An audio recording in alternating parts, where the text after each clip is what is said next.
Welcome back to Beena's learning class. ഇന്ന് നമ്മൾ 5ാം ക്ലാസ്സിലെ സോഷ്യൽ സയൻസിൻ്റെ 8ാമത്തെ ചാപ്റ്ററാണ് നിങ്ങളെ know our land. Know our land എന്ന് വെച്ചാൽ നാടറിയാം എന്നാണ് കേട്ടോ. നാടറിയാം നമ്മുടെ സോഷ്യൽ സയൻസിൻ്റെ 8ാമത്തെ ചാപ്റ്ററാണ്. എനിക്കൊന്ന് എക്സാമിന് 8 വരെയുള്ള ചാപ്റ്റർ ആണെന്ന് കേട്ടോ. സ്കൂളിൽ അതിനെക്കുറിച്ച് വല്ലതും പറഞ്ഞു നിങ്ങൾ 8 വരെയാണെന്നാണ് എൻ്റെ അറിവ്. അപ്പം നമുക്കതിൻ്റെ ഞാൻ നോട്ട് ഒരു പകുതി നോട്ട് ഞാൻ എഴുതി വെച്ചിട്ടുണ്ട്. കാരണം ഒറ്റയടിക്ക് ഇതെല്ലാം കൂടി തന്നു കഴിഞ്ഞാൽ നിങ്ങൾക്ക് എഴുതിയെടുക്കാനും പാടാണ്, പഠിക്കാനും പാടാണ്. അപ്പം നമ്മൾ കുറേച്ച് 2 പാർട്ടായിട്ട് ഞാൻ ഈ വീഡിയോ ഇടുന്നുണ്ട്. ഇത് നോട്ട് തരുന്നതിന് മുമ്പേ നമുക്ക് ടെസ്റ്റ്, അതായത് നോക്കൂ നിങ്ങളെ, നോ അവർ ലാൻഡ് കണ്ടോ, അതുപോലെ തന്നെ നാടറിയാം കണ്ടോ. ഞാൻ ഈ ഇംഗ്ലീഷ് പുസ്തകം വായിച്ചത് കൊണ്ട് എനിക്കൊന്നും ഒരു പ്രയോജനമില്ല. കാരണം ഇംഗ്ലീഷ് മീഡിയക്കാർക്ക് ഇതിൻ്റെ അർത്ഥം എന്തുവാണെന്നറിയാം. ഞാൻ മലയാളം വായിക്കും. മലയാളം മീഡിയക്കാർക്ക് ഓൾറെഡി ഇതിനകത്തിൽ മലയാളത്തിലെല്ലാം എഴുതിയിട്ടിട്ടുണ്ട്. ഇംഗ്ലീഷ് മീഡിയക്കാർക്ക് ഇത് എന്താണെന്ന് അറിയാൻ വേണ്ടി ഞാൻ മലയാളം വായിക്കാം നിങ്ങളെ. മലയാളം ഞാൻ മൊത്തവും വായിക്കുന്നില്ല, ഞാൻ ഇന്ന് എഴുതിയ നോട്ടിൻ്റെ അത്രയും ഞാൻ വായിക്കാം. വായിച്ചിട്ട് നോട്ട് വരുമ്പോഴേ എന്താണെന്ന് നിങ്ങൾക്ക് പിടികിട്ടും കേട്ടോ. അപ്പം ഞാൻ പാഠം നമുക്ക് എളുപ്പം, ഞാൻ എവിടെ വരെ നോട്ട് വന്നിട്ടുണ്ടോ അത് മാത്രം ഒന്ന് ഓടിച്ചിട്ട് വായിക്കാം കേട്ടോ. സ്പീഡിൽ വായിക്കുന്നുണ്ട്, അപ്പം ശ്രദ്ധിച്ചിരിക്കണേ. കേരളത്തിൻ്റെ മനോഹാരിത വർണ്ണിക്കുന്ന വള്ളത്തോൾ നാരായണമേനോൻ്റെ കവിതാശകലം ശ്രദ്ധിക്കൂ. കിഴക്ക് ഉയർന്നു നിൽക്കുന്ന മലനിരകൾ, അതിൽ നിന്ന് ഒഴുകിയെത്തുന്ന നിരവധി പുഴകൾ, ഓളപ്പരപ്പിലൂടെ വഞ്ചികൾ ഒഴുകി നീങ്ങുന്ന കായലുകൾ, പടിഞ്ഞാറ് നീണ്ടു പരന്നു കിടക്കുന്ന കടൽ തീരം, വയലുകൾ, സമതല പ്രദേശങ്ങൾ, എങ്ങും പച്ചപ്പ്, സുഖകരമായ കാലാവസ്ഥ. നമ്മുടെ കേരളം എത്ര സുന്ദരമാണ്. അതാണ് ഫസ്റ്റ് പാരഗ്രാഫിൽ പറയുന്നത്. നമ്മുടെ കേരളം എത്ര സുന്ദരമാണ്. നിങ്ങൾ താമസിക്കുന്ന പ്രദേശത്ത് ഇത്തരത്തിലുള്ള സ്ഥലങ്ങൾ, കുന്നുകൾ, കടൽ തീരങ്ങൾ, ജലാശയങ്ങൾ തുടങ്ങിയ സവിശേഷതകൾ ഉണ്ടോ? വൈവിധ്യമാർന്ന ഭൂസവിശേഷതകൾ ഉൾക്കൊള്ളുന്നതാണ് കേരളത്തിൻ്റെ ഭൂപ്രകൃതി. അപ്പോൾ അത്രയാണ് ഫസ്റ്റ് ഇതിൽ പറഞ്ഞിരിക്കുന്നത്. ഞാൻ എല്ലാത്തിൻ്റെയും ക്വസ്റ്റ്യൻ ആൻസർ എഴുതിയിട്ടുണ്ടോ നിങ്ങളെ. അപ്പോൾ ഞാൻ വായിക്കുന്നതേ ഉള്ളൂ ഇപ്പം കേട്ടോ. ഇംഗ്ലീഷ് മീഡിയക്കാർ കേട്ടിരുന്നോണേ. നോക്കിക്കേ, ഇനി നമുക്ക് കേരളത്തിലെ ഒരു ഗ്രാമപഞ്ചായത്തിൻ്റെ രൂപരേഖ നിരീക്ഷിക്കാം. വാണിയംകുളം ഗ്രാമപഞ്ചായത്തിൻ്റെ കണ്ടോ നിങ്ങളെ, വാണിയംകുളം പഞ്ചായത്തിൻ്റെ ഒരു വിജ്ഞാനീയം 2001 ഉണ്ടായ പടം നിങ്ങളുടെ ടെസ്റ്റിലുണ്ട്, നോക്കണേ. നോക്കിക്കേ, കുന്നുകളും നിരപ്പായ പ്രദേശങ്ങളും ഉൾപ്പെടുന്ന ഭൂപ്രകൃതിയാണ് വാണിയംകുളത്തിനുള്ളത്. രൂപരേഖകൾ കാണുന്ന പ്രധാന നദി ഏതാണെന്ന് എഴുതാനുണ്ട്. ഞാനത് നോട്ടിൽ എഴുതിയിട്ടുണ്ട്. വാണിയംകുളം ഗ്രാമപഞ്ചായത്തിൻ്റെ തെക്കേ അതിർത്തിയിലൂടെ ഭാരതപ്പുഴ ഒഴുകുന്നു. അവിടെ തന്നെ ആൻസറും കൊടുത്തിട്ടുണ്ട്, ഭാരതപ്പുഴയാണ് ഒഴുകുന്നതെന്ന് കേട്ടോ. ഭാരതപ്പുഴയ്ക്ക് സമാന്തരമായി കടന്നു പോകുന്ന പ്രധാന ഗതാഗത മാർഗം, കഴിഞ്ഞ ചാപ്റ്റർ നമ്മൾ ഗതാഗതത്തെക്കുറിച്ച് പഠിച്ചു അല്ലേ. ഏത് ഗതാഗതമാണ് നമുക്ക് കാണുമ്പോഴേ അറിയാം. ഏതാ കുഞ്ഞുങ്ങളെ, അത് റെയിൽവേ ആണ് അല്ലേ. നിങ്ങൾ ആ പടത്തിൽ നോക്കിയാൽ അറിയാം, റെയിൽവേ ട്രാക്ക് കണ്ടോ. ഇനി പഞ്ചായത്തിൻ്റെ ഭൂരിഭാഗം പ്രദേശങ്ങളും ഭാരതപ്പുഴയുടെ നീർത്തടങ്ങളാണ്. ജലഗതാഗതം, മത്സ്യബന്ധനം എന്നിവയ്ക്കായി പുഴയെ പ്രയോജനപ്പെടുത്തുന്നു. പുഴയുടെ തീരത്തോട് ചേർന്ന വളക്കൂറുള്ള മണ്ണ് കാർഷിക അഭിവൃദ്ധിക്ക് കാരണമാകുന്നു. ഇനി ആ മഞ്ഞ ബോക്സിനകത്തിലെ നോക്കണേ നിങ്ങളെ, വാണിയംകുളം ഗ്രാമപഞ്ചായത്തിലെ കൃഷി, ജനങ്ങളുടെ ഭക്ഷണ രീതി, ഗതാഗതം മുതലായവയെ ഭാരതപ്പുഴ എങ്ങനെയെല്ലാം സ്വാധീനിക്കുന്നു ചർച്ച ചെയ്തെഴുതാനാണ്. നമ്മളതിൻ്റെ ക്വസ്റ്റ്യൻ ആൻസർ എഴുതിയിട്ടുണ്ട് കേട്ടോ. അപ്പം നമുക്ക് ക്വസ്റ്റ്യൻ എന്തൊക്കെയാണെന്നൊന്ന് അറിയാൻ വേണ്ടി വായിക്കുന്നതേ ഉള്ളൂ കേട്ടോ. നിങ്ങൾക്ക് നമ്മൾ ആൻസർ തരുമ്പോൾ ഇങ്ങനെയൊക്കെ ഉണ്ടായിരുന്നോ എന്നല്ലേ ചോദിക്കത്തില്ലേ. വാണിയംകുളം ഗ്രാമപഞ്ചായത്തിൻ്റെ ചില ഭൂമിശാസ്ത്ര സവിശേഷതകൾ നമ്മൾ പരിചയപ്പെട്ടല്ലോ. ഇത്തരം ഭൂമിശാസ്ത്ര സവിശേഷതകൾ ആ നാടിൻ്റെ ജനജീവിതത്തെ പല രീതിയിലും സ്വാധീനിക്കുന്നതായി കണ്ടില്ലേ.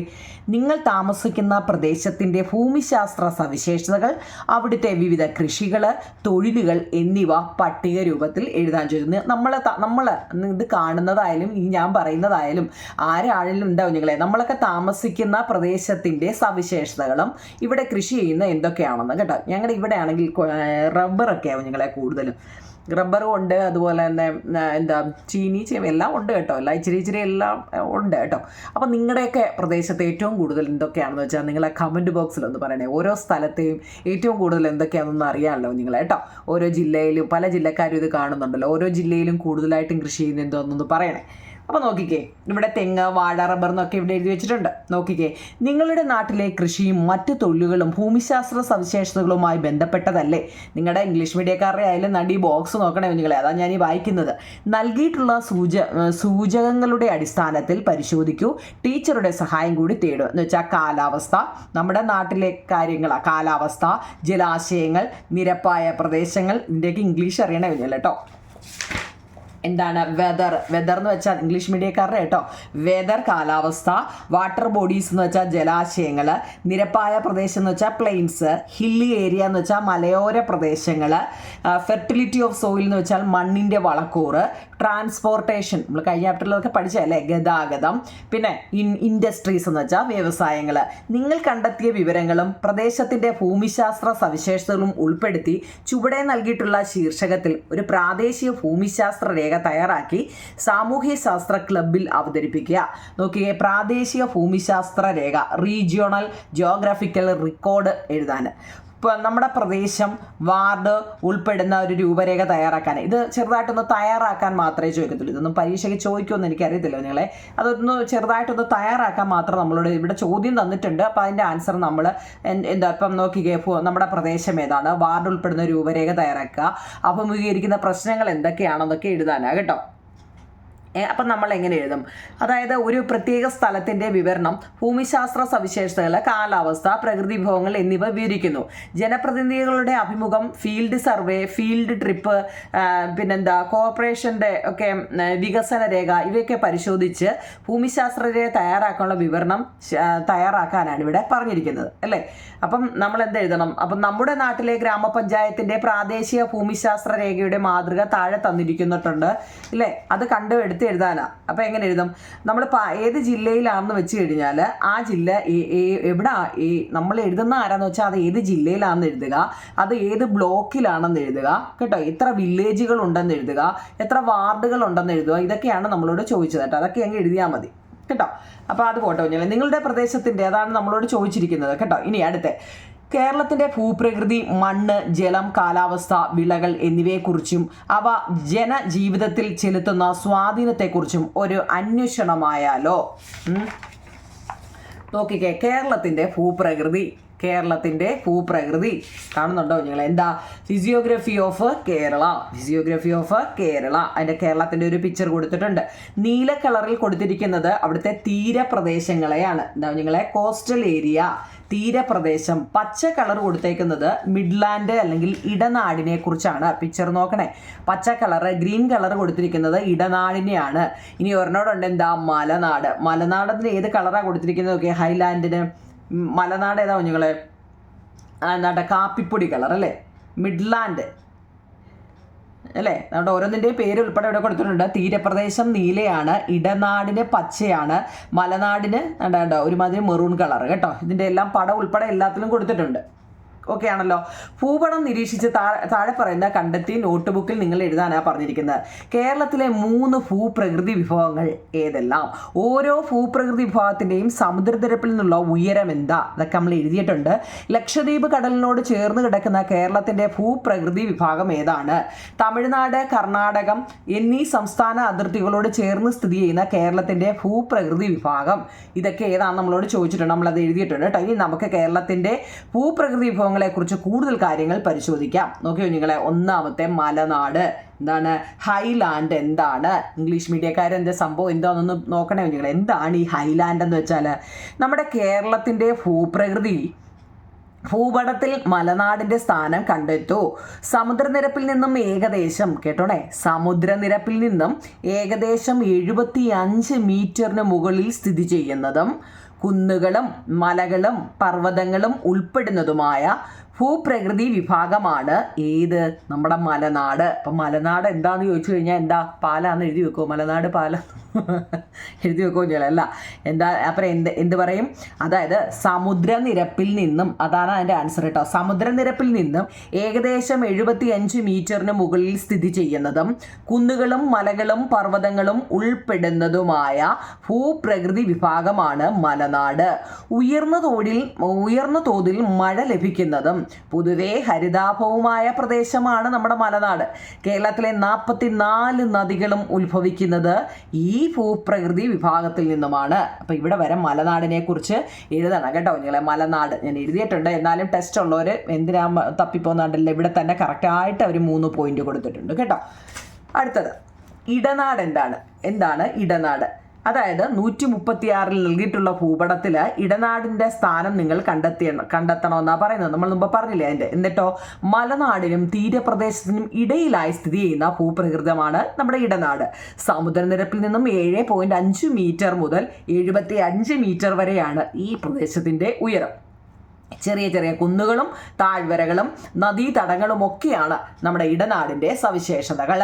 1 മലനാട്, 2 ഇടനാട്, 3 തീരപ്രദേശം അല്ലേ, കോസ്റ്റൽ ഏരിയ. നോക്കൂ കുഞ്ഞുങ്ങളെ, ലക്ഷദ്വീപ് കടലിനോട് ചേർന്ന് കിടക്കുന്ന ലക്ഷദ്വീപ് കടലിനോട് ചേർന്ന് കിടക്കുന്ന ഭൂപ്രകൃതി വിഭാഗമാണ് തീരപ്രദേശം. കടൽ തീരത്തോട് അടുത്ത് സ്ഥിതി ചെയ്യുന്ന ഈ പ്രദേശത്തിന് നമ്മുടെ സമുദ്രനിരപ്പിൽ നിന്നും ഏകദേശം 2.5 മീറ്റർ വരെയാണ് ഉയരം കൊടുത്തിരിക്കുന്നത്. അടുത്താണ് ഒരു ചുമന്ന ബോക്സ് കണ്ടോ, ഒരു മഞ്ഞ ബോക്സ് കേരളത്തിൻ്റെ പടം കൊടുത്തേക്കുന്ന കണ്ടിട്ടുണ്ടോ നിങ്ങളെ? കേരളം കണ്ടോ, നമ്മുടെ ജില്ലകളൊക്കെ കൊടുത്തേക്കുന്നുണ്ട്. ലക്ഷദ്വീപ് കടൽ കൊടുത്ത് കണ്ടോ, തമിഴ്നാട്, കർണാടകം ഇതെല്ലാം കൊടുത്തേക്കുന്നുണ്ടോ. നൽകിയിരിക്കുന്ന രാഷ്ട്രീയ മുകളിൽ ട്രേസിംഗ് പേപ്പർ വെച്ച് ചിത്രങ്ങൾ വെച്ച് നോക്കുക. ഇതുപോലെ ഓരോ ജില്ലയിലും ഉൾപ്പെടുന്ന ഭൂപ്രകൃതി വിഭവങ്ങളും ഒക്കെ എന്തൊക്കെയാണെന്നാണ് കേട്ടോ. അതൊന്നും പഠിക്കാൻ അതിനകത്തിൽ മുന്നിൽ. അടുത്ത കേരളത്തിൻ്റെ കാലാവസ്ഥ എങ്ങനെയാണ്? വെതർ ഓഫ് കേരള എങ്ങനെയാണ് നിങ്ങളെ? കേരളത്തിൻ്റെ കാലാവസ്ഥ ധാരാളം മഴ ലഭിക്കുന്ന നാടാണ് കേരളം. കേരളത്തിൻ്റെ പ്രധാനമായും 2 മഴക്കാലങ്ങളാണ് ഉള്ളത്. തെക്ക് പടിഞ്ഞാറൻ മൺസൂൺ കാലം അഥവാ കാലവർഷമെന്നും വടക്ക് കിഴക്കൻ മൺസൂൺ കാലം അഥവാ തുലാവർഷമെന്നും. കേരളത്തിൽ ലഭിക്കുന്ന മഴയുടെ ഭൂരിഭാഗവും തെക്ക് പടിഞ്ഞാറൻ മൺസൂൺ കാലത്താണ്. കേരളത്തിലെ വേനൽക്കാലം മാർച്ച് മുതൽ മെയ് വരെയാണ്. അതൊക്കെ 1 മാർക്കിൻ്റെ ചോദ്യമാണ്. എന്തിനായി ഈ ടെസ്റ്റ് വായിക്കുന്നതെന്നൊരു ചോദ്യം നിങ്ങളുടെ മനസ്സിൽ കാണും. പക്ഷേ ഇതെല്ലാം 1 മാർക്കിൻ്റെ ചോദ്യം ഇതിനകത്തിൽ ഒളിഞ്ഞിരിപ്പുണ്ട്. ഇപ്പം തന്നെ നോക്കൂ നിങ്ങളെ, ഇവിടെ കേരളത്തിൽ ലഭിക്കുന്ന മഴയുടെ ഭൂരിഭാഗം എവിടെയാണ്? തെക്ക് പടിഞ്ഞാറൻ മൺസൂൺ കാലത്താണ്. കേരളത്തിലെ വേനൽക്കാലം എന്നു മുതലാണെന്ന് ചോദിച്ചാൽ എന്താ? മാർച്ച് മുതൽ മെയ് വരെയാണ്. അതുകൊണ്ടല്ലേ നമുക്ക് അന്ന് അവധി തരുന്നത് അല്ലേ. ഈ കാലത്ത് കൂടുതൽ ചൂടാണ് അനുഭവപ്പെടുന്നത്. പിന്നോ വേനൽക്കാലത്ത് ഇടയ്ക്കെത്തുന്ന മഴ ചൂടിൻ്റെ തീവ്രത കുറച്ച് ആശ്വാസം നൽകുന്നു എന്നും പറയുന്നുണ്ട് കേട്ടോ. പിന്നെ ഒരു മഞ്ഞ ബോക്സ് മൺസൂണിനെ കുറിച്ച് പറയുന്നുണ്ട് കേട്ടോ. അതൊരു ഇച്ചിരി തോനെയുണ്ട്, എന്നാലും ഞാൻ ഒന്ന് വായിച്ചേക്കാം, ഒന്ന് ഓടിച്ച്. കാലത്തിൻ്റെ മാറ്റത്തിനനുസരിച്ച് ഗതി മാറി വീശുന്ന കാറ്റുകളാണ് മൺസൂൺ കാറ്റുകൾ. ജൂൺ സെപ്റ്റംബർ മാസങ്ങളിലെ ഭൂമധ്യരേഖയ്ക്ക് വടക്ക് ഇന്ത്യൻ സമുദ്രത്തിൽ തെക്ക് പടിഞ്ഞാറ് ദിശകളിൽ നിന്നും കരയിലേക്ക് വീശുന്ന മഴക്കാറ്റുകളാണ് തെക്ക് പടിഞ്ഞാറൻ മൺസൂൺ കാറ്റുകൾ. കടലിൽ നിന്നും വീശുന്നതിനാൽ ഇവ ഈർപ്പവാഹിനികളാണ്. കരയിലേക്ക് പ്രവേശിക്കുന്ന ഈ കാറ്റുകളെ പശ്ചിമഘട്ട മലനിരകൾ തടഞ്ഞു നിർത്തുന്നു. ഇതിന്റെ ഫലമായി കേരളം ഉൾപ്പെടുന്ന പടിഞ്ഞാറൻ തീരങ്ങളിൽ ഉയർന്ന തോതിൽ മഴ ലഭിക്കുന്നു. ഇതാണ് തെക്ക് പടിഞ്ഞാറൻ മൺസൂൺ. കേരളത്തിൽ ഈ മഴക്കാലം കാലവർഷം എന്നാണ് അറിയപ്പെടുന്നത്. ഒക്ടോബർ നവംബർ മാസങ്ങളിൽ മൺസൂൺ കാറ്റുകൾ നേർവിപരീത ദിശയിൽ വടക്ക് കിഴക്ക് നിന്നും വീശുന്നു. ഈ കാറ്റുകൾ വടക്ക് കിഴക്കൻ മൺസൂൺ കാറ്റുകൾ എന്ന് അറിയപ്പെടുന്നു. ഈ കാറ്റുകളുടെ ഒരു ഭാഗം ബംഗാൾ ഉൾക്കടലിന് മുകളിലൂടെ കടന്നു പോകുന്നതിനാൽ ഈർപ്പപൂരിതമാവുകയും ഇന്ത്യയുടെ തെക്കൻ സംസ്ഥാനങ്ങളിൽ പലയിടത്തും മഴയ്ക്ക് കാരണമാവുകയും ചെയ്യുന്നു. ഈ മഴക്കാലം കേരളത്തിൽ തുലാവർഷം എന്നും അറിയപ്പെടുന്നു. അപ്പം മഴയെക്കുറിച്ചെല്ലാം ഇതിൽ തന്നെ പറയുന്നുണ്ട്. ഫസ്റ്റ് പറയുന്നത് മൺസൂൺ കാറ്റുകൾ എന്നാൽ എന്താണ് അല്ലേ, മൺസൂൺ കാറ്റുകളുടെ എങ്ങനെയൊക്കെയാണെന്നും, പിന്നെ കാലവർഷം എന്താണ്, തുലാവർഷം എന്താണെന്നാണ് ഇതിനകത്തിൽ പറയുന്നത്. ഇവിടെ നോക്കി, കേരളത്തിലെ മണ്ണിനെ കുറിച്ചാണ് അടുത്ത പറയുന്നത്. അട്ടപ്പാടിയിലെ ഇരുളരുടെ പാട്ട് ശ്രദ്ധിക്കൂ. ഇവിടെ ഒരു പാട്ട് കൊടുത്തിട്ടുണ്ട്, ഇപ്പോഴത്തെ സിനിമാ പാട്ടാന്ന് തോന്നുന്നു അല്ലേ. മണ്ണേ നമ്പി മരമിരിക്ക്, മരത്തെ നമ്പി മണ്ണിരിക്ക്, മരത്തെ നമ്പി കൊമ്പിരിക്ക് എന്നൊക്കെ ഒരു പാട്ടുണ്ടല്ലേ, അത് അതിൻ്റെ ഇതിൽ കൊടുത്തിട്ടുണ്ട്. അട്ടപ്പാടിയിലെ ഇരുളരുടെ പാട്ട് ശ്രദ്ധിക്കൂ. ജീവജാലങ്ങളുടെ അല്ലേ നിലനിൽപ്പിന് ജലവും വായുവും പോലെ പ്രാധാന്യമുള്ളതാണ് മണ്ണ്. മണ്ണും മനുഷ്യരും തമ്മിലുള്ള പരസ്പര ബന്ധത്തിലൂടെയാണ് മനുഷ്യ സംസ്കാരം രൂപപ്പെട്ടത്. മണ്ണില്ലെങ്കിൽ സസ്യങ്ങളില്ല, അവയെ ആശ്രയിക്കുന്ന ജീവികളും ഇല്ല. എങ്ങനെയാണ് മണ്ണ് രൂപപ്പെടുന്നത്? ഭൂമിയിൽ ജീവന്റെ നിലനിൽപ്പിന് കാരണമായ പ്രധാന ഘടകങ്ങളിലൊന്നാണ് മണ്ണ്. പാറ പൊടിഞ്ഞ് മണ്ണായി മാറുന്ന പ്രക്രിയ ദീർഘകാലം കൊണ്ടാണ് നടക്കുന്നത്. ഭൂപ്രകൃതി, കാലാവസ്ഥ, പാറയുടെ ഘടന, കാലപ്പഴക്കം, സസ്യങ്ങളുടെയും ജന്തുക്കളുടെയും മറ്റ് സൂക്ഷ്മജീവികളുടെയും പ്രവർത്തനം എന്നിവ മണ്ണ് രൂപപ്പെടുന്നതിന് കാരണമാകുന്നു. 1 ഇഞ്ച് കനത്തിൽ മണ്ണ് രൂപപ്പെടാൻ 1000-ലധികം വർഷങ്ങൾ വേണ്ടിവരുമെന്നാണ് കണക്കാക്കപ്പെട്ടിരിക്കുന്നത്. കേട്ടോ, മണ്ണുണ്ടാകുന്നത് എങ്ങനെയാണ്? വലിയ വലിയ പാറകൾ കാലക്രമേണ വർഷങ്ങളോളം പൊടിഞ്ഞാണ് ഈ മണ്ണുകൾ ഉണ്ടാകുന്നത്. മണ്ണ് ഉപയോഗപ്പെടുത്തി മനുഷ്യർ നടത്തുന്ന വൈവിധ്യമാർന്ന പ്രവർത്തനങ്ങളുടെ ചിത്രങ്ങൾ ശേഖരിച്ച് ടീച്ചറുടെ സഹായത്തോടെ ഡിജിറ്റൽ ആൽബം തയ്യാറാക്കി സാമൂഹ്യശാസ്ത്ര ക്ലബിൽ അവതരിപ്പിക്കൂ എന്നാണ് ബോക്സിൽ കൊടുത്തിരിക്കുന്നത്. ഇനി ഏതൊക്കെ തരത്തിലുള്ള മണ്ണുണ്ട്? ഒരു 5 ടൈപ്പ് ഓഫ് മണ്ണിൻ്റെ പേര് പറഞ്ഞാൽ എന്താവും നിങ്ങളെ? 1 ചെങ്കൽ മണ്ണ് അല്ലെ ലാറ്ററൈറ്റ് സോയിൽ, ചെമ്മണ്ണ് അല്ലെ റെഡ് സോയിൽ, എക്കൽ മണ്ണ് അലൂവിയൽ സോയിൽ, വനമണ്ണ് ഫോറസ്റ്റ് സോയിൽ എന്നിവയാണ് കേരളത്തിലെ പ്രധാന മണ്ണിനങ്ങൾ. 3 മാർക്കിൻ്റെയൊക്കെ ചോദ്യം, അത് ഒരു വാക്കെഴുതിയാൽ ചിലപ്പോൾ 1 മാർക്കായിരിക്കും. കറുത്ത മണ്ണ് അല്ലെ ബ്ലാക്ക് സോയിൽ, പീറ്റ് മണ്ണ് എന്നിവയും ചില പ്രദേശങ്ങളിൽ കാണപ്പെടുന്നു. പ്രധാന മണ്ണിനങ്ങളുടെ സവിശേഷതകളെക്കുറിച്ച് കൂടുതൽ വിവരങ്ങൾ ടീച്ചറുടെ സഹായത്തോടെ ശേഖരിച്ച് കുറിപ്പ് തയ്യാറാക്കി ക്ലാസ്സിൽ അവതരിപ്പിക്കുന്നു എന്ന് പറയുന്നുണ്ട്. നോക്കിക്കോ നിങ്ങൾ ഇവിടെ ചിത്രത്തിൽ തന്നേക്കൊക്കെ. അമിത രാസവള കീടനാശിനി ഉപയോഗമാണ് ഫസ്റ്റ് പാഠത്തിൽ പറയുന്നത്. മണ്ണിലെ പ്ലാസ്റ്റിക് മാലിന്യങ്ങൾ രണ്ടാമത്തതിൽ. അശാസ്ത്രീയ ഖനന പ്രവർത്തനം 3, അശാസ്ത്രീയ കാർഷിക പ്രവർത്തനങ്ങൾ 4 ബോക്സാണ് കേട്ടോ. മണ്ണിൻ്റെ തനത് സവിശേഷതകളെ ദോഷകരമായി ബാധിക്കുന്ന ചില സന്ദർഭങ്ങളുടെ ചിത്രങ്ങളാണ് നൽകിയിരിക്കുന്നത്. കൂടുതൽ സന്ദർഭങ്ങൾ കണ്ടെത്തി എഴുതാൻ ചോദിച്ചിട്ടുണ്ട്. നമ്മുടെ ക്വസ്റ്റ്യൻ ആൻസറിലുണ്ട്. അടുത്ത നോക്കൂ നിങ്ങളെ, മണ്ണ് സംരക്ഷണത്തിന് എന്തൊക്കെ മാർഗങ്ങൾ നമുക്ക് നിരീക്ഷിക്കാം, സ്വീകരിക്കുക അല്ലെ? മണ്ണ് സംരക്ഷണ മാർഗങ്ങളുടെ ചിത്രങ്ങൾ കൊടുത്തു നോക്കിയേ. കണ്ടൽ കാടുകളുണ്ട്, കയർ ഭൂവസ്ത്രം, കയർ കൊണ്ടായതുണ്ട്, കയർ ഭൂവസ്ത്രം, കല്ലുകൊണ്ടുള്ള കയ്യാല, തട്ടുകൃഷി, ടെറസ് ഫാമിംഗ്, തട്ടായിട്ട്. കൂടുതൽ മാർഗങ്ങൾ കണ്ടെത്തി എഴുതാൻ ചോദിച്ചിട്ടുണ്ട്. ഡിസംബർ 5 ലോക മണ്ണ് സംരക്ഷണ ദിനമായി ഐക്യരാഷ്ട്രസഭ ആചരിക്കുന്നു. നിങ്ങളുടെ പ്രദേശത്തെ മണ്ണിനങ്ങൾ ശേഖരിച്ച് ടീച്ചറുടെ സഹായത്തോടെ അവയുടെ സവിശേഷതകൾ തിരിച്ചറിഞ്ഞ് ചാർട്ടിൽ എഴുതി ക്ലാസ്സിൽ പ്രദർശിപ്പിക്കുന്നു എന്നുവരെയാണ് ഞാൻ നോട്ട് എഴുതി വെച്ചിരിക്കുന്നത്. അപ്പം നമുക്കിനി നോട്ട് നോക്കാം നിങ്ങളെ. ഫസ്റ്റ് നോക്കാം. Which is the major river scene in the outline? നമ്മുടെ രൂപരേഖയിൽ കാണുന്ന പ്രധാന നദി ഏതാണ്? നമ്മുടെ ടെസ്റ്റിലെ ചോദ്യം അതൊക്കെ കേട്ടോ. ഇതെല്ലാം ടെസ്റ്റിലെ ചോദ്യമാണ്. നമ്മുടെ ഇങ്ങനെ ഒരു കണ്ടോ, ഇതിനകത്തിലാണ് ഇത് ആദ്യത്തേതിനകത്ത് ചോദ്യങ്ങളൊന്നുമില്ല. രണ്ടാമത്തേതിൽ ഇവിടെ മുതലാണ് നമ്മൾ എഴുതിയേക്കുന്നത്. ഏതാവും ഞങ്ങളെ അവിടെ കൊടുത്തിരിക്കുന്നത്? ഭാരതപ്പുഴയാണ് കേട്ടോ. എഴുതാൻ അറിയണേ. സ്പെല്ലിങ് മലയാളംകാരും ഇംഗ്ലീഷുകാരും സ്പെല്ലിങ് നല്ലപോലെ പഠിക്കണേ. ഭാരതപ്പുഴ. അടുത്ത find out the major mode of transport that runs parallel ഭാരതപ്പുഴ. ഭാരതപ്പുഴയ്ക്ക് സമാന്തരമായി കടന്നു പോകുന്ന പ്രധാന ഗതാഗത മാർഗം ഏതാണ്? റെയിൽവേ ലൈനാണ്, റെയിൽവേ പാതയാണ്. 2 ഓക്കെയാണോ? മൂന്നാമത്തെ, how does Brahmaputra influence the agriculture, food habit, transport etcetera of the people in എവിടെയായിരുന്നു? വാണിയംകുളം ഗ്രാമപഞ്ചായത്ത്. പേര് ഓർത്തോണം എഴുതണേ. വാണിയംകുളം ഗ്രാമപഞ്ചായത്ത്. അതായത് വാണിയംകുളം ഗ്രാമപഞ്ചായത്തിലെ കൃഷി, ജനങ്ങളുടെ ഭക്ഷണ രീതി, ഗതാഗതം മുതലായവയെ ഭാരതപ്പുഴ എങ്ങനെയെല്ലാം സ്വാധീനിക്കുന്നു? 1. The fertile soil on the bank of Brahmaputra is suitable for agriculture. വായിക്കാൻ അറിയണോ നിങ്ങളെ? ഓരോ വാക്ക് ഞാൻ എടുത്തെടുത്താണ് പറയുന്നത്.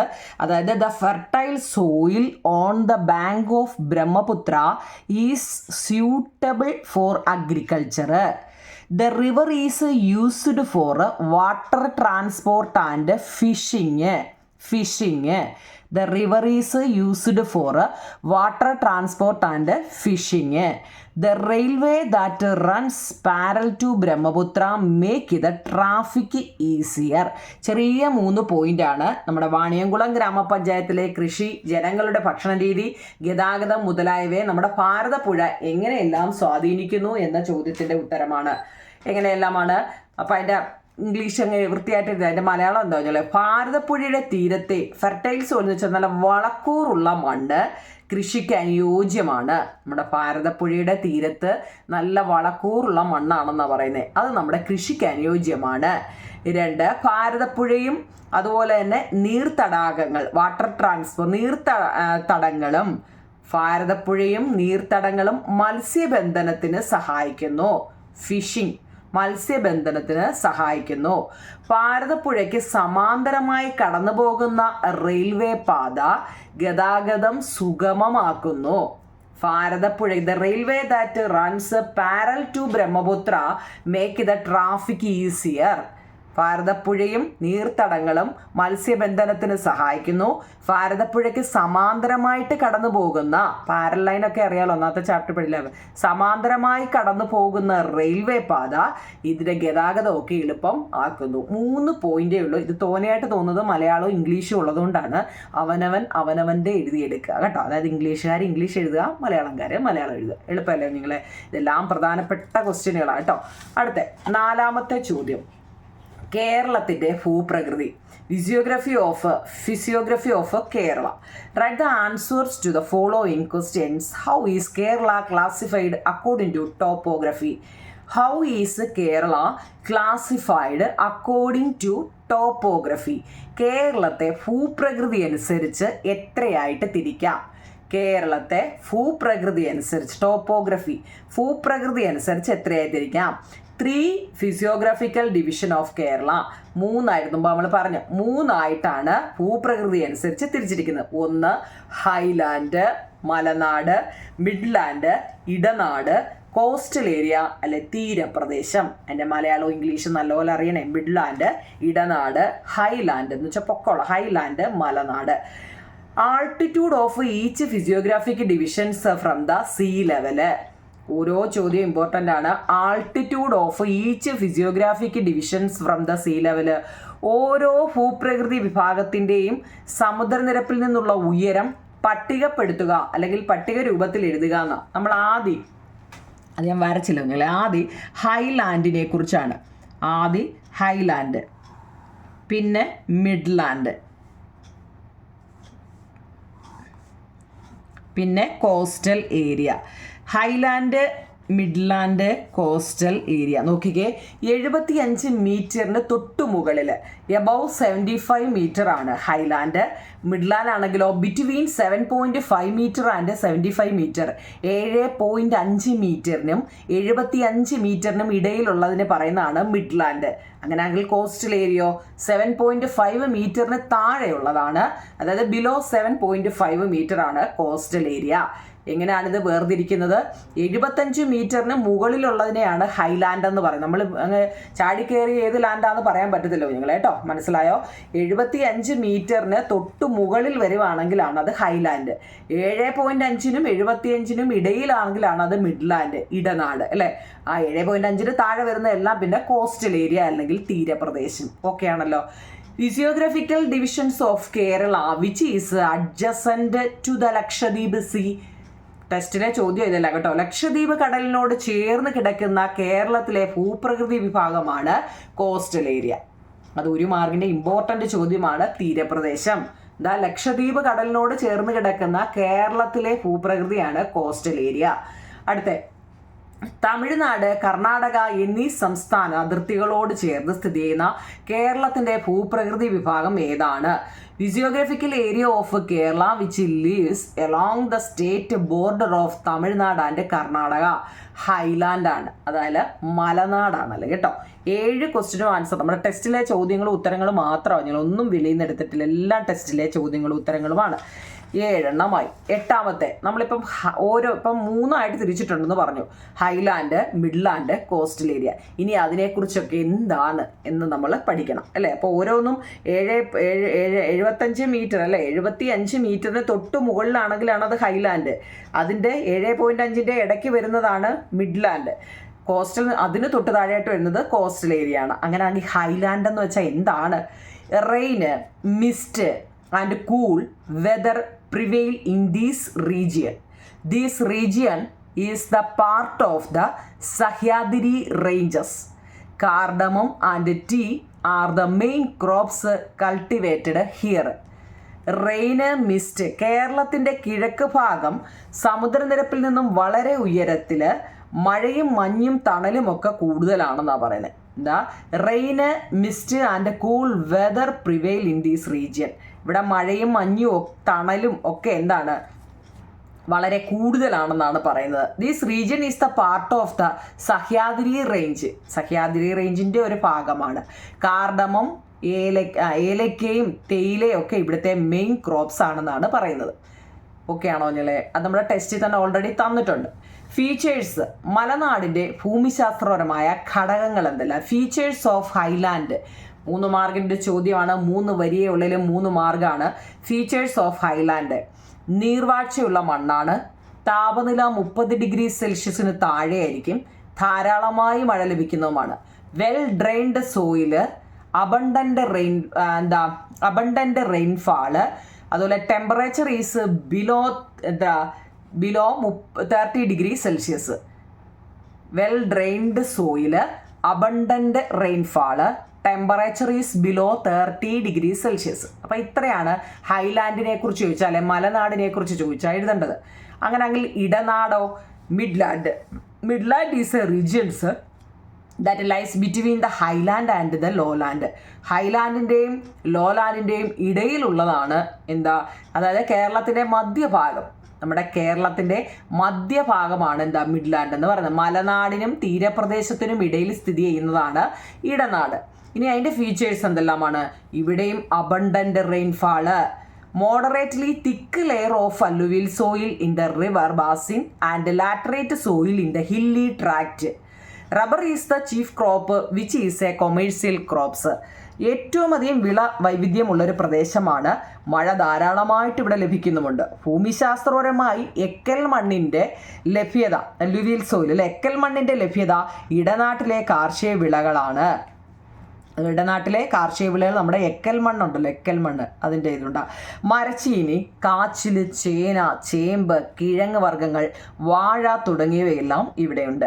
20-ാം നൂറ്റാണ്ടോടെ വ്യാപകമായി റബ്ബർ കൃഷി ചെയ്യാനും തുടങ്ങി എന്നാണ് പറയുന്നത്. 20-ാം നൂറ്റാണ്ടായപ്പോഴത്തേക്കും അവിടെയെല്ലാം റബ്ബറുമായെന്നാണ്. അപ്പോൾ ഏകദേശം ഒരുവിധം ഉള്ളതെല്ലാം നമ്മുടെ ഇടനാട്ടിൽ ഉണ്ടെന്നാണ് കേട്ടോ. അപ്പം ഹൈലാൻഡ് പറഞ്ഞു, മിഡ്ലാൻഡ് പറഞ്ഞു. മലനാടും ഇടനാടിൻ്റെയും എന്താണെന്നും അതിൻ്റെ ഫ്യൂച്ചേഴ്സുമാണ് കൊടുത്തിരുന്നത് കേട്ടോ. 3 വീതേ ഉള്ളൂ. 3 3 മാർഗമാണെന്ന് ഓർത്തോണം. അടുത്ത ലോ ലാൻഡ് അല്ലെ കോസ്റ്റൽ ഏരിയ, ലോ ലാൻഡ് തീരപ്രദേശം. ഇറ്റ് ലൈസ് ക്ലോസ് ടു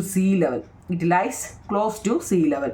പാടി and coconut tree are largely cultivated here. പാടിയില്ല, നെല്ലും തേങ്ങയും തെങ്ങും ഒക്കെയുള്ള എന്താ ലാർജ്ലി കൾട്ടിവേറ്റഡ്, ഒരുപാട് ഇവിടെ കൃഷി ചെയ്യുന്നുണ്ട്. But now paddy cultivation has been abundant by most of the farmers due to various reasons. നമ്മുടെ സമുദ്രത്തോട് ചേർന്ന് സമുദ്രനിരപ്പിൽ നിന്നും അധികം ഉയരമില്ലാത്തൊരു പ്രദേശമാണ് തീരപ്രദേശം അല്ലെ ലോലാൻഡ് എന്നാണ് പറയുന്നത്. ഇതിൻ്റെ ഫീച്ചേഴ്സ് എന്ന് വെച്ച് കഴിഞ്ഞാൽ abundant availability of rainfall, availability of alluvial soil, presence of rivers and lake. Paddy and coconut are major crops cultivated here. താഴ്ന്ന ഇടങ്ങളിലെ എക്കൽ മണ്ണിൻ്റെ നിക്ഷേപം, അബണ്ടന്റ് അവൈലബിലിറ്റി ഓഫ് റെയിൻബോ, ഉയർന്ന ജലലഭ്യത, പ്രസൻസ് ഓഫ് റിവേഴ്സ് ആൻഡ് ലേക്ക്, നദികൾ, കായലുകൾ എന്നിവയുടെ സാന്നിധ്യമുണ്ട്. പ്രധാന കാർഷിക വിളയാണ് നെല്ല്, തെങ്ങ് എന്നിവയൊക്കെ. എൻ്റെ ഇംഗ്ലീഷും മലയാളവും എഴുതാൻ കഴിഞ്ഞു കേട്ടോ. മലയാളവും ഇംഗ്ലീഷും അവനവൻ്റേതായത് എടുത്ത് വെച്ച് എഴുതാം. അടുത്ത 11ാമത്തെ ക്വസ്റ്റ്യൻ. മലനാട് ഉൾപ്പെടാത്ത ഏക ജില്ല ആലപ്പുഴയാണ്. Which district does not include highland? ആലപ്പുഴയാണ് കേട്ടോ. District having coastal lines. തീരപ്രദേശമുള്ള ജില്ലകൾ ഏതെല്ലാമാണ്?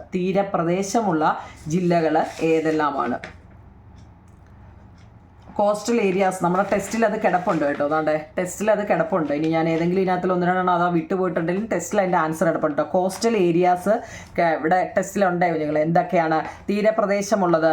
തിരുവനന്തപുരം, കൊല്ലം, ആലപ്പുഴ, എറണാകുളം, തൃശ്ശൂർ, മലപ്പുറം, കോഴിക്കോട്, കണ്ണൂർ, കാസർഗോഡ് എന്നിവയാണ് കേട്ടോ. തിരുവനന്തപുരം, കൊല്ലം, ആലപ്പുഴ, എറണാകുളം, തൃശ്ശൂർ, മലപ്പുറം, കോഴിക്കോട്, കണ്ണൂർ, കാസർഗോഡ് കേട്ടോ. ഏതെങ്കിലും വിട്ടുപോയിട്ട് നമ്മൾ ടെസ്റ്റിൽ ഓൾറെഡി തന്നിട്ടുണ്ടോ നിങ്ങൾ കേട്ടോ, നോക്കണേ. 12ാമത്തെ ചോദ്യമാണ് നമ്മളിപ്പോൾ പറഞ്ഞത്. 13ാമത്തെ ചോദ്യം. മലനാട്ടിലും ഇടനാട്ടിലും ഉൾപ്പെട്ട ജില്ലകൾ ഏതെല്ലാം? ഇനി മലനാട്ടിലും ഇടനാട്ടിലും ഉൾപ്പെട്ട ജില്ലകളാണ് തിരുവനന്തപുരം, കൊല്ലം, പത്തനംതിട്ട, കോട്ടയം, ഇടുക്കി, എറണാകുളം, തൃശ്ശൂർ, കോഴിക്കോട്, മലപ്പുറം, വയനാട്, കണ്ണൂർ, കാസർഗോഡ്. കേരളത്തിൻ്റെ കാലാവസ്ഥയെക്കുറിച്ച് ഏറ്റവും ഇമ്പോർട്ടൻ്റ് ഒരു ക്വസ്റ്റ്യൻ ആണ് കേരളത്തിൻ്റെ കാലാവസ്ഥ. What is the important rainy seasons in Kerala? കേരളത്തിലെ പ്രധാനപ്പെട്ട മഴക്കാലങ്ങൾ ഞാൻ വായിച്ചായിരുന്നു. സൗത്ത് വെസ്റ്റ് മൺസൂൺ ഓർ എവിടെ? കാലവർഷം. Starting June. South west monsoon or കാലവർഷം. തെക്ക് പടിഞ്ഞാറൻ മൺസൂൺ കാലം അഥവാ കാലവർഷം ജൂണിലാണ് ആരംഭിക്കുന്നത്. നമ്മുടെ സ്കൂൾ തുറക്കത്തില്ലേ അന്നേരം അല്ലേ, ജൂണിലാണിത് ആരംഭിക്കുന്നത്. നോർത്ത് ഈസ്റ്റ് മൺസൂൺ ഓർ തുലാവർഷം. കാലവർഷം ഉണ്ട് കുഞ്ഞുങ്ങൾ കേട്ടോ. ഇത് വായിക്കാൻ അറിയാൻ വയ്യെങ്കിൽ അതിൻ്റെ മലയാളം എല്ലായിടത്തും എഴുതി വെച്ചിട്ടുണ്ട്. കാലവർഷം എന്നാട്ടോ. നമ്മുടെ ടെസ്റ്റിൽ ഓൾറെഡി ഉണ്ട് കാലവർഷവും തുലാവർഷവും. തിരിഞ്ഞു പോലെ കുഞ്ഞുങ്ങളെ, ഇത് സൗത്ത് വെസ്റ്റ് മൺസൂൺ ഓർ കാലവർഷം, അതായത് ജൂണിൽ തുടങ്ങുകയാണ് അല്ലേ.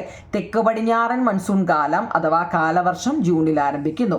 അതുപോലെ നോർത്ത് ഈസ്റ്റ് മൺസൂൺ ഓർ തുലാവർഷം, വടക്ക് കിഴക്കൻ മൺസൂൺ അല്ലേ അഥവാ തുലാവർഷം. അത് കറക്റ്റായിട്ട് പഠിക്കണേ കേട്ടോ. ഇനി കേരളത്തിൻ്റെ വേനൽക്കാലം എന്നാണ്? എന്താ കുഞ്ഞുങ്ങളെ നമ്മുടെ വേനൽക്കാലം? ചൂട് കൂടുമ്പോഴാണ് നമുക്ക് അവധി വരുന്നതെന്ന് ഓർത്താൽ മതി. മാർച്ച് ടു മെയ് കേട്ടോ. Vacation March to May. അന്നേരം അങ്ങ് പഠിച്ചു പോണേ, പിന്നത്തേക്ക് മാറ്റി വെക്കല്ലേ കുഞ്ഞുങ്ങൾ കേട്ടോ, കാരണം ഇനി ഒരാഴ്ചയും കൂടെ ഉള്ളേ. അടുത്തത്, ഹൗ ഈസ് സോയിൽ ഫോംഡ്? എങ്ങനെയാണ് മണ്ണ് രൂപപ്പെടുന്നത്? ഇനി നമ്മൾ സോയിലിനെ കുറിച്ചാണ് പഠിക്കുന്നത്. ടെസ്റ്റിലെ ഓരോ പേജാണ്. അടുത്ത വെതർ, നമ്മളിപ്പോൾ വെതർ പഠിച്ചു അല്ലേ. ഇനി എങ്ങനെയാണ് ഹൗ ഈസ് സോയിൽ എങ്ങനെയാണ് ഫോം ചെയ്യുന്നത് നോക്കിക്കേ. The process of weathering of rock to form soil take a long time. Topography, climate, rock, structure and age, the activity of plants, animals and other microorganisms contribute the soil formation. അല്ലോ മനസ്സിലായോ? അതായത് the process of weathering of rock to form soil take a long time.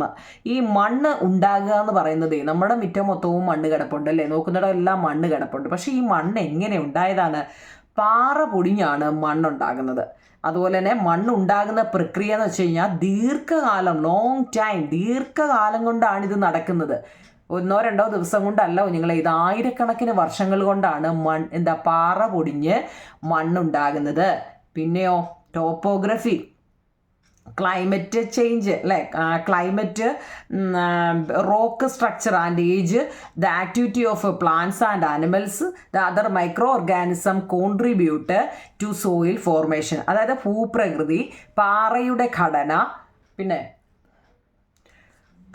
ഘടന, കാലപ്പഴക്കം, സസ്യങ്ങളുടെയും ജന്തുക്കളുടെയും മറ്റ് സൂക്ഷ്മജീവികളുടെയും പ്രവർത്തനം എന്നിവയൊക്കെ മണ്ണ് രൂപപ്പെടുന്നതിന് കാരണമാകുന്നു. അതൊരു 3-4 മാർക്കിൻ്റെയൊക്കെ ചോദ്യമായിട്ട് ചോദിക്കാം കേട്ടോ. How is soil formed? എങ്ങനെയാണ് ഈ മണ്ണ് രൂപപ്പെടുന്നതെന്ന് കേട്ടോ. വളരെ ഇമ്പോർട്ടൻ്റ് ആണ് കുഞ്ഞുങ്ങളെ, ഒന്നിനെ നിസ്സാരമായിട്ട് കരുതല്ലേ. അടുത്ത 17ാമത്തെ ചോദ്യം, main soil type in Keralam. നമ്മുടെ കേരളത്തിലെ പ്രധാന മണ്ണിനങ്ങൾ ഞാൻ വായിച്ചായിരുന്നു അല്ലേ. ലാറ്ററൈറ്റ് സോയിൽ ചെങ്കൽ മണ്ണ്, റെഡ് സോയിൽ ചെമ്മണ്ണ്, അല്ലൂവിയൽ സോയിൽ എക്കൽ മണ്ണ്, ഫോറസ്റ്റ് സോയിൽ വനമണ്ണ്, ബ്ലാക്ക് സോയിൽ കറുത്ത മണ്ണ്, പീറ്റ് സോയിൽ അല്ലേ, പീറ്റ് സോയിൽ. കേരളത്തിൽ കാണപ്പെടുന്ന പ്രധാന മണ്ണിനങ്ങളുടെ സവിശേഷത എന്താണ്? അത് നമ്മുടെ ടെസ്റ്റിൽ തന്നിട്ടുണ്ട് കേട്ടോ. കേരളത്തിൽ കാണപ്പെടുന്ന മണ്ണിൻ്റെ സവിശേഷത കേട്ടോ നിങ്ങൾ അത് എഴുതിയെടുത്തണേ. അടുത്ത 19ാമത്തെ ചോദ്യം, what are the conditions that adversely affect the unique characteristics of soil? മണ്ണിൻ്റെ തനത് സവിശേഷതകളെ ദോഷകരമായി ബാധിക്കുന്ന സന്ദർഭങ്ങൾ എന്തൊക്കെയാണ്? ഈ നല്ല മണ്ണൊക്കെ എങ്ങനെയായി പന്നലാക്കുന്നതെന്ന് എങ്ങനെ കുഞ്ഞുങ്ങളെ? അമിതമായ രാസവളം അല്ലെ, കീടനാശിനി പ്രയോഗം, മണ്ണിലെ പ്ലാസ്റ്റിക് മാലിന്യം, അശാസ്ത്രീയമായ ഖനന പ്രവർത്തനം, അശാസ്ത്രീയമായ കാർഷിക പ്രവർത്തനങ്ങൾ, മണ്ണൊലിപ്പ്, വനനശീകരണം, നഗരവൽക്കരണം, ഇതെല്ലാം എന്താണ് നമ്മുടെ മണ്ണിനെ ദോഷകരമായി ബാധിക്കുന്നതാണ്. അപ്പം അത് ഇംഗ്ലീഷിൽ എന്തൊക്കെയാണ്? Application of excessive fertiliser and pesticide. Pesticide എന്ന് വെച്ചാൽ എന്താ കുഞ്ഞുങ്ങളെ? കീടനാശിനി പ്രയോഗങ്ങളാണ്. ഫെർട്ടിലൈസർ എന്ന് വെച്ചാൽ വളമാണ് കേട്ടോ, അതൊക്കെ ഓർത്തോണേ.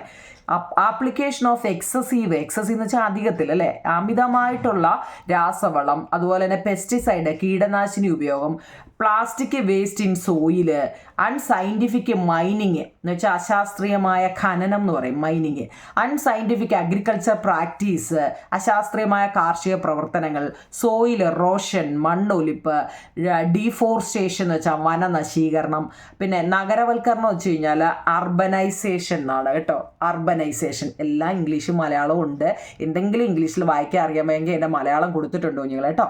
അപ്പോൾ 19 ക്വസ്റ്റ്യൻ. അടുത്ത ലാസ്റ്റ് 20ാമത്തെ question, what are the measures that can be adopted for the conservation of soil, മണ്ണ് സംരക്ഷണ മാർഗങ്ങൾ എന്തെല്ലാം, ഗ്രോ മാൻഗ്രൂവ്സ്, കണ്ടൽ കാടുകൾ നട്ട് വളർത്തല് അല്ലേ, മാംഗ്രൂവ്സ് എന്ന് വെച്ചാൽ കണ്ടൽ കാടുകൾ നട്ട് വളർത്തുക, സോയിൽ ടെസ്റ്റ് മണ്ണ് പരിശോധിക്കുക, സ്റ്റോപ്പ് ഡീഫോറസ്റ്റേഷൻ വനനശീകരണം തടയുക, ടെറസ് ഫാമിംഗ് ഉണ്ട്, പിന്നെ യൂസ് ഓർഗാനിക് ഫെർട്ടിലൈസേഴ്സ് ഉണ്ട്, ക്രോപ്പ് റൊട്ടേഷൻ ഉണ്ട്. ഇതിലേതെങ്കിലും നിങ്ങൾക്ക് ഇഷ്ടമുള്ള ഒരു 5 എണ്ണത്തിൻ്റെ പേര് പഠിച്ചു വെച്ചേക്കണം കേട്ടോ. മണ്ണ് എങ്ങനെയൊക്കെ നമുക്ക് സംരക്ഷിക്കാം, മണ്ണ് എങ്ങനെയൊക്കെയാണ് പന്നലാക്കുന്നത്, നമ്മുടെ മണ്ണ് എങ്ങനെയാണ് നമ്മളെ ദോഷകരമായിട്ടല്ലേ നമ്മൾ നശിപ്പിക്കുന്നത് എങ്ങനെയാണെന്ന് ചോദിച്ചാൽ 5 എണ്ണം, മണ്ണ് എങ്ങനെയൊക്കെ നമുക്ക് സംരക്ഷിക്കാമെന്ന് ചോദിക്കുന്നതും 5 എണ്ണം. ഇത് രണ്ടും വളരെ ഇമ്പോർട്ടൻ്റ് ആണ് കേട്ടോ. മണ്ണ് സംരക്ഷിക്കുന്നതിൻ്റെ 6 എണ്ണം ഞാൻ തന്നിട്ടുണ്ട്, 5 എണ്ണം പഠിക്കുക. ഇംഗ്ലീഷ് മലയാളവും തന്നിട്ടുണ്ട്. മണ്ണ് പരിശോധന, വനനശീകരണം തടയുക, ടെറസ് ഫാമിംഗ്, തട്ട് കൃഷി, പുലിമുട്ട് നിർമ്മാണം അല്ലേ, പുലിമുട്ട് അറിയാമോ നിങ്ങളെ, ഈ വെള്ളം വന്ന് കയറാതിരിക്കാൻ വേണ്ടി കണ്ടിട്ടുണ്ടോ അത്, കുറ്റിച്ചെടികൾ നടുക, പിന്നെ വിളകൾ മാറി മാറി കൃഷി ചെയ്യുക. ഇതെല്ലാം എന്താണ്, മണ്ണ് സംരക്ഷണ മാർഗങ്ങളാണ്. അപ്പോൾ ഈ ചാപ്റ്ററിനകത്തിൽ നമ്മൾ നമ്മൾ വാട്ടർ സോഴ്സസ് ഓഫ് കേരളയുടെ തൊട്ട് മുമ്പ് വരെയുള്ള ഇല്ല, ഇനി നമ്മൾ വാട്ടറിനെ കുറിച്ചാണ്, അത് പിന്നെ അടുത്ത ലിങ്കിലിടാം. അപ്പോൾ ഇത്രയും പഠിച്ചു കഴിഞ്ഞിട്ട് കമൻറ്റ് ബോക്സിൽ പഠിച്ചു ടീച്ചറെ ഇതിൻ്റെ എല്ലാം പഠിച്ചു നോട്ട് എഴുതിയെന്ന് പറയുമ്പോൾ ഞാൻ അടുത്ത പാർട്ട് ഇടാം കേട്ടോ. മനസ്സിലായാലും ഇല്ലെങ്കിൽ കമൻറ്റ് ബോക്സിൽ പറയണേ കുഞ്ഞുങ്ങളെ. എല്ലാവരും കണ്ടു കഴിഞ്ഞിട്ട് സ്കിപ്പ് ചെയ്ത് പോവുക, ഒരു കമൻറ്റും ആരും ഇടുന്നില്ല കേട്ടോ. ഈ കമൻറ്റ് നോക്കിയിട്ടാണ് ഞാൻ ആ ഓരോ പാർട്ടും ഇടുന്നത് കേട്ടോ. അപ്പം ഓക്കെ ആണോ കുഞ്ഞുങ്ങളെ, മനസ്സിലായെങ്കിൽ മനസ്സിലായെന്ന് പറയണേ. താങ്ക് യു കുഞ്ഞുങ്ങളെ, താങ്ക് യു.